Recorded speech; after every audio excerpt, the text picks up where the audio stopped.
আজ আমাদের গন্তব্য জাদুর নগরী সিলেটে। বাংলাদেশের সবথেকে রহস্যময় এবং সবথেকে সুন্দর জায়গাগুলোর একটি নিঃসন্দেহে সিলেট। এই শহরটা নিয়ে একটা থিওরি আছে যেন সিলেট একটি জেলা নয়, এটি একটি মুড। আর এই সিলেটি মুড অনুভব করার জন্য আমাদের যাত্রা শুরু শাহজালাল বিজ্ঞান ও প্রযুক্তি বিশ্ববিদ্যালয় থেকে। চা বাগানের ভেতর দিয়ে আঁকাবাঁকা রাস্তা, জাফলংয়ের সচ্ছল জল, রাতারগুলের অধীর বন, লালাখালের নীল সবুজ রং, বিছানাকান্দির পাথরের স্রোত আর দূরের বনের মেঘালয়ের পাহাড়, এই সব কিছু উপভোগ করার জন্য আমরা অবশেষে সাস থেকে আমাদের গন্তব্যের উদ্দেশ্যে রওনা দিলাম।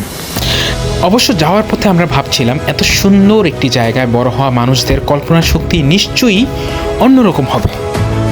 ঢাকায় মানুষ অফিস, ট্রাফিক, টেনশন এবং ডেডলাইনের মধ্যেই তাদের জীবন শেষ করে দেয়, আর এখানে মানুষ জীবন কাটায় না, এরা জীবনকে উপভোগ করে। আর এসব কল্পনার মধ্য দিয়ে যেতে যেতে অবশেষে আমরা পৌঁছে গেলাম আমাদের কাঙ্ক্ষিত স্থান সাদা পাথর। সাদা পাথর মূলত ভারতের মেঘালয় পাহাড় থেকে উৎপত্তি হয়ে ভেসে বাংলাদেশে প্রবেশ করে। দীর্ঘ সময়ের স্রোতের প্রবাহ এবং ক্ষয়ের ফলে এই পাথরগুলো সাধারণত মসৃণ এবং সাদা হয়ে থাকে।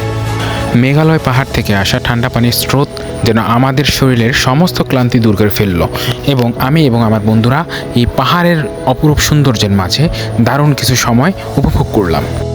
আর কিছু সুন্দর মুহূর্ত সঙ্গে নিয়ে আমরা রওনা দিলাম আমাদের পরবর্তী গন্তব্য রাতারগুলের উদ্দেশ্যে।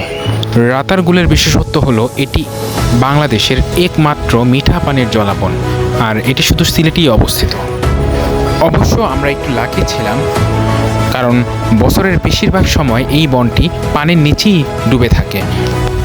কিন্তু আমাদের ভ্রমণটি ছিল বর্ষার আগে, তাই আমরা বনটি বেশ ভালোইভাবে উপভোগ করতে পেরেছি।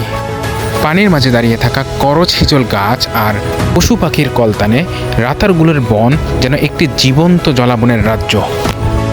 আর এই প্রাকৃতিক সৌন্দর্যকে সঙ্গে নিয়েই আমরা পরবর্তী গন্তব্য লাকাতোরা চা বাগানের উদ্দেশ্যে রওনা দিলাম। এই প্রতিষ্ঠানটি সেই ব্রিটিশ আমল থেকেই বাংলাদেশের অন্যতম প্রাচীন এবং একটি ঐতিহ্যবাহী চা বাগান হিসাবে পরিচিত। চা বানানোর প্রক্রিয়া দেখতে দেখতে আমাদের প্রথম দিনের যাত্রার সমাপ্তি হলো। দ্বিতীয় দিন সিলেট শহরের মধ্য দিয়ে যেতে যেতে আমি একটি জিনিস উপভোগ করলাম যে এই শহরের বাতাসে এক অদ্ভুত ধরনের শান্তি মিশে আছে। ঢাকার বাচ্চারা যেখানে বড় হয় দালান কোঠা দেখে, আর এই শহরের বাচ্চারা বড় হয় পাহাড় দেখে, মেঘ দেখে, এই শহরের সবুজ চা বাগান দেখে। আর এই ভাবনাই আমাকে নিয়ে আসলো জাফলংয়ের সেই সবুজ পাহাড়ে। জাফলং মূলত ভারতের মেঘালয় পাহাড়ের পাদদেশে অবস্থিত। ভারতীয় পাহাড়গুলো থেকে ভেসে আসা পাথর পিয়ায় নদী হয়ে বাংলাদেশে প্রবেশ করেছে, এবং এই নদী তৈরি করেছে জাফলংয়ের আসল সৌন্দর্য। নদী থেকে ডুব দিয়ে উঠে দেখে একদল মানুষ গান বাজাচ্ছে, পুরো পরিবেশটাই ছিল অতুলনীয়।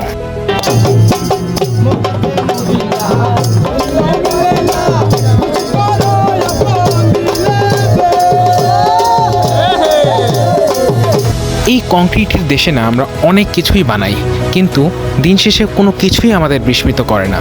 আমরা যেন দিন দিন আমাদের বিস্মিত হওয়ার ক্ষমতাটাই হারিয়ে ফেলেছি। কিন্তু সিলেট এখনও মানুষকে বিস্মিত হতে শেখায়, আর যেখান থেকে মানুষ বিস্মিত হতে শেখে সেখান থেকেই জন্ম নেয় নতুন স্বপ্ন, নতুন চিন্তা, নতুন প্রজন্ম।